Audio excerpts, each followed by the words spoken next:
ఇక బులెటిన్ లో అప్డేట్స్ చూస్తే అంబేద్కర్ కోనసీమ జిల్లా రామచంద్రాపురంలో ప్రగతిశీల యువజన సంఘం ఉమ్మడి తూర్పు గోదావరి జిల్లా 7వ మహాసభను నిర్వహించారు. ఈ సందర్భంగా పీవైఎల్ రాష్ట్ర ప్రధాన కార్యదర్శి సిద్ధుబాబు, రాష్ట్ర నాయకులు సిద్ధు పాల్గొని యువత సామాజిక మార్పు కోసం ఉద్యమించాలని పిలుపునిచ్చారు.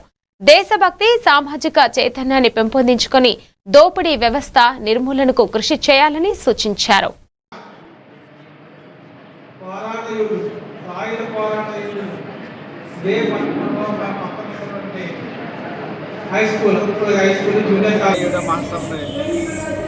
రామచంద్రపురంలో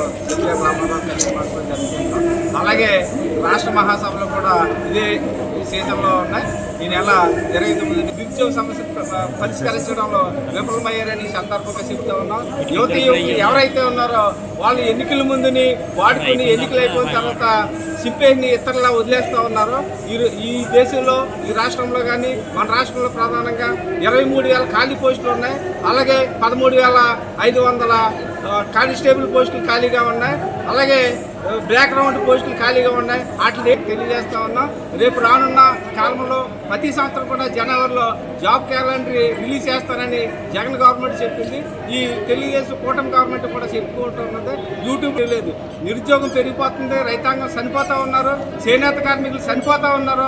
వాటికి వ్యతిరేకంగా కూడా మా ప్రగతిశీల యువజన సంఘం రాజీలేని పోరాటం చేస్తుందని, భవిష్యత్తు కార్యాచరణ కూడా ఈ మహాసభలో మేము ఎన్నుకుంటామని, ఈ గవర్నమెంట్కి వ్యతిరేకంగా మేము పోరాటాలు చేసి నిరుద్యోగ సమస్య పరిష్కరించే కోణంలో మేము ప్రయత్నం చేస్తామని ఈ సందర్భంగా ప్రజలకు, విలేకరు మిత్రులకు తెలియజేస్తా ఉన్నాను. వి. సిట్టి బాబు, రాష్ట్ర ప్రధాన కార్యదర్శి, పీవైఎల్.